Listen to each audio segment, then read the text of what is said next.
राहुल गांधी एक word use कर दिए और वो वर्ड इतनी भयंकर वायरल हो गई कि लोगों को सोचने पर मजबूर तो छोड़ो भाई।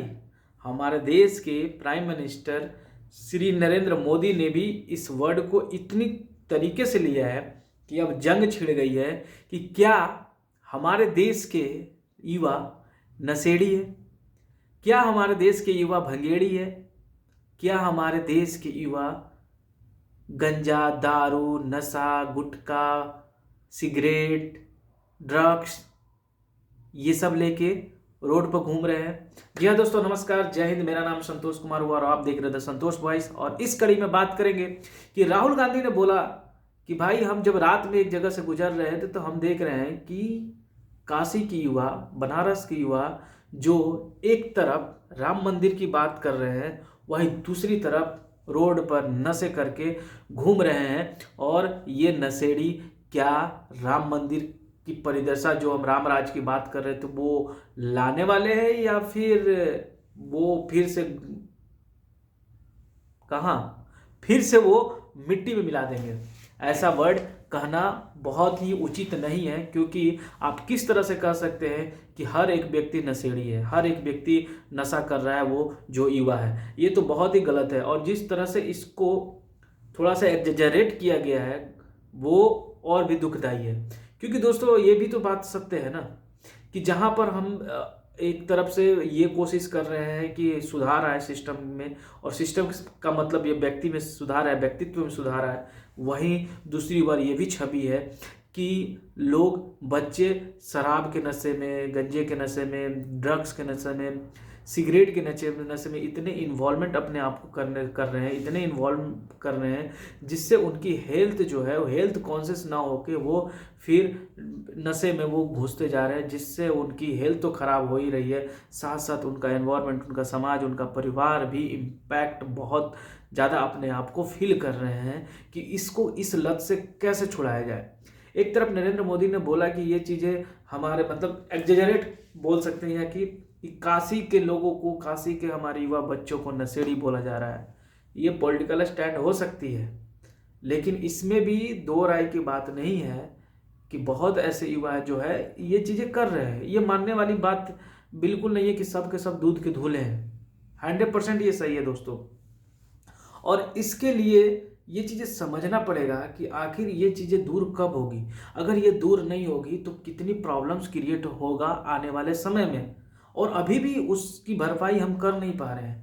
क्योंकि अगर एक तरफ देखा जाए कि बहुत ऐसे लोग हैं जिनकी कमाई बहुत कम है, बहुत कम है, और वो नशे के चक्कर में अपनी जो भी इनकम है उसको डुबोए जा रहे हैं। अपनी फैमिली को सपोर्ट करने के बजाय वो अपनी फैमिली से बहुत डिस्टेंस बना रहे हैं, दूर बना रहे हैं।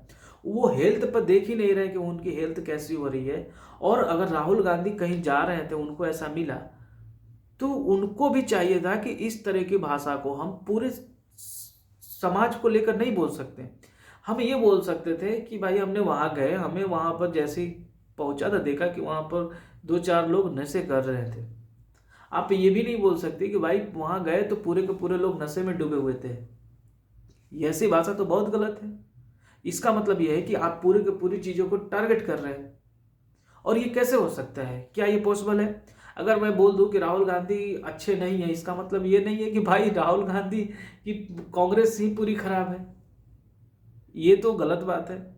तो इसका मतलब यही था कि उन्होंने पॉलिटिकल बाण तो चलाया, लेकिन उनका बाण सही जगह जाने के अपेक्षा वो गलत डायरेक्शन में चला गया, और जिसका उनको खामियाजा ये भुगतना पड़ रहा है कि भाई लोग इसको ट्रोल कर दे रहे हैं। राहुल गांधी जो बोलना चाह रहे थे वो वास्तविकता में बोल करेक्ट रहे थे, लेकिन बोलना क्या था और कितने लोगों को बोलना था वो भूल गए शायद। हमारा ऐसा कतई नहीं सीन है कि भाई मतलब टारगेट पूरे लोगों को कर दो। आपको जिनको टारगेट करना था आपने टारगेट किया, सही बात है।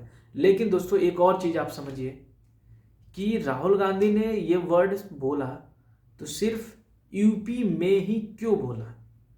उड़ता पंजाब आप एक मूवी देखे होंगे जिसमें वो सिर्फ नशे की ही बात कर रहे थे कि किस तरह ड्रग्स सप्लायर हो रहे हैं, किस तरह से लोग युवा ड्रग्स के नशे कर रहे हैं। और उस पर उड़ता पंजाब को जिस तरह से परिदृश्य, जिस तरह से रूप दिखाया गया था, वो सिर्फ एक स्टेट की नहीं है, वो मूवी बनी थी। लेकिन आज मैं बताता हूँ, छोटे छोटे बच्चे नशे में इन्वॉल्व हैं, ये हकीकत समझनी पड़ेगी। इतनी गवर्नमेंट दिखाती है कि हमने इतने शराब पकड़ लिए, इतने ड्रग्स पकड़ लिए, इतने अफीम पकड़ लिए, इतने वीट पकड़ लिए, और उसका हमने इतने करोड़ रुपए का था, उसका हमने पकड़ के ख़त्म कर दिया, मतलब हमने इसको सप्लाई होने से बचाया। लेकिन धरातल पे इतनी चीज़ें हैं दोस्तों कि आप देखिए, एग्जाम्पल देते हैं, जैसे गुजरात हो गया, सूरत, वहाँ पर बोला जाता है कि शराब बैन है। बिहार को बोला जाता है कि शराब बैन है, लेकिन वहाँ पर भी मिलेगा और यहाँ पर भी मिलेगा, जगह जगह। बहुत सारी चीज़ें हैं जो बड़े बड़े एक्टर्स एडवर्टाइजमेंट करते हैं। एक एडवर्टाइजमेंट इसलिए करते हैं, बढ़ावा देते हैं। अब लोग भी तो ये भी देख रहे हैं, अरे ये तो बड़ा आदमी है, इस तरह से पी रहा है, उसकी लाइफ स्टाइल बहुत अलग है, उसके जीने का स्टाइल अलग है, तो हम भी क्यों ना करें। आज छोटे छोटे बच्चे इन्वॉल्व हैं, आप बिलीव नहीं कीजिएगा, ऐसे ऐसे बच्चे इन्वॉल्व हैं कि जिसका मैं क्या बताऊं। 10-10 साल, 12-12 साल के बच्चे, 15 साल के बच्चे इन्वॉल्व हैं नशा करने में। आप उम्मीद कर सकते हैं कि इन बच्चों का भविष्य आने वाले समय में क्या होगा। नशा पर क्वेश्चन उठाना बहुत जायज था, लेकिन हमें धरातल पर भी देखना पड़ेगा कि क्या ये 100% सही बोल रहे हैं या गलत बोल रहे हैं। आज नशा समाज के लिए अभिशाप बन चुका है, न जाने कितने परिवार इससे इन्फेक्ट हैं। हॉस्पिटल की मांग करते हैं, हमें हॉस्पिटल नहीं चाहिए भाई, हमें हॉस्पिटल क्यों चाहिए? अगर हमारी बेहतर लाइफ होगी, हम अपने लाइफ स्टाइल को बढ़िया सुधारेंगे, हेल्थ पर ध्यान देंगे, अपना काम पर ध्यान देंगे, फिजिकल एक्टिविटी पर ध्यान देंगे, हमारी खान पीन में सुधार होगी, तो हमें हॉस्पिटल की जरूरत नहीं पड़ेगी। आज हम हॉस्पिटल की मांग करते हैं, हॉस्पिटल होनी चाहिए, हॉस्पिटल होनी चाहिए। अबे हॉस्पिटल तो होनी चाहिए, लेकिन हॉस्पिटल क्यों होनी चाहिए? अगर जब हमारा शरीर स्वस्थ रहेगा तो हम हॉस्पिटल में क्यों जाएं? तो ये चीजें को समझना पड़ेगा दोस्तों। जो नशे कर रहे हैं, हम नशा मुक्ति के तो इतने सारे चल रहे हैं, क्या बोलते हैं उसको, एक से एक गवर्नमेंट के द्वारा या फिर प्राइवेट संस्था हो गए, एनजीओ के माध्यम से संस्थान चल रहे हैं इसको रोक लगाने के लिए, लेकिन मानता कौन है? जुबा केसरी की एडवर्टाइजमेंट चल रहे हैं, तो क्या होगा? बिमल पान गुटखा मसाला खाओ बस हो जाएंगे भाई, तो कैंसर तो होगा ना भाई, हॉस्पिटल तो जाओगे ना। इसके लिए लोग हॉस्पिटल मांगते हैं।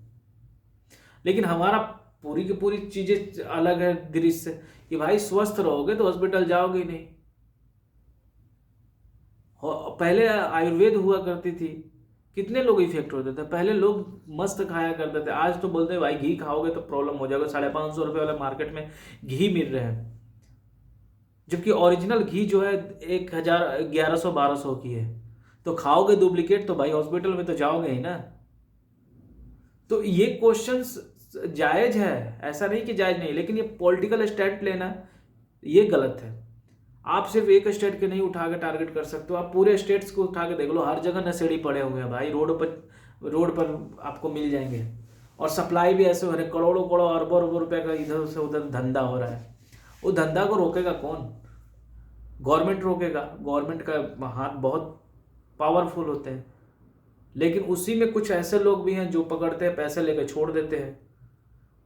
तो उस चीज़ों को छोड़कर हम अपने आप को देखें कि हम कितनी, हमारी सिचुएशन हमारी क्या है, हमारा फैमिली का बैकग्राउंड क्या है, हमारी बैकग्राउंड क्या है, हमारी इकोनॉमिकल कंडीशन कैसी है, वो हमें समझना पड़ेगा। नशा एक बहुत बड़ा क्वेश्चन मार्क है देश के लिए, और इस जंजाल से निकलने के लिए हमें क्या उपाय करनी है, इस पर ध्यान देनी है। और हमें ये नहीं बोलनी है कि यहाँ के बंदे ऐसे हैं, यहाँ के बंदे ऐसे हैं। देखो भाई, इनका तो कहानी ही अलग है। राम मंदिर बना, अब ये चाहते हैं कि राम मंदिर के बेस पर हम अलग अलग क्वेश्चंस रेज करें। भाई क्यों ऐसे कर रहे हो? तुम्हारी जो वोट है वो भी खत्म हो जाएगी। तो तुम ऐसे व्यक्तित्व मत दो ना भाई, ऐसे भाषा का यूज मत करो कि जहाँ पर तुम्हारा जो 2-4-5 वोट मिल रहे हैं वो भी खत्म हो जाए। आप बोल रहे हो सही, लेकिन बोलना क्या है वहाँ पर गलत हो जा रही है। तो इस पर विचार करना है दोस्तों। आप कमेंट सेक्शन में ये जरूर बताइए कि आप नशा मुक्ति जो वर्ड है उससे कितना % सहमत है, कि क्या हमें नशा करनी चाहिए या फिर हमें नहीं करनी चाहिए, दोनों। जबकि हम दोनों, आप भी जानते हो मैं भी जानता हूँ कि कितना ये बड़ा खतरनाक चीज़ है, लेकिन हमें इससे निकलना है और इस वीडियो को आप शेयर कीजिए, लोगों के पास पहुंचाइए कि भाई सही है या फिर गलत है। अगर आपको सही लगता है तो आप शेयर कीजिए, लाइक कीजिए और मन करे तो सब्सक्राइब कीजिए। अच्छा लगा वीडियो तब, अगर वीडियो अच्छा नहीं लगा तो नहीं कीजिएगा सब्सक्राइब, क्योंकि भैया मैं डंके की चोट पर बात करता हूँ कि अगर माल खरीद पसंद आए तो ही खरीदो, वरना नहीं खरीदो। That's it. Thank you. जय हिंद। एंजॉय कीजिए, खेलते रहिए, मुस्कुराते रहिए, जीवन में आगे बढ़ते रहिए। धन्यवाद।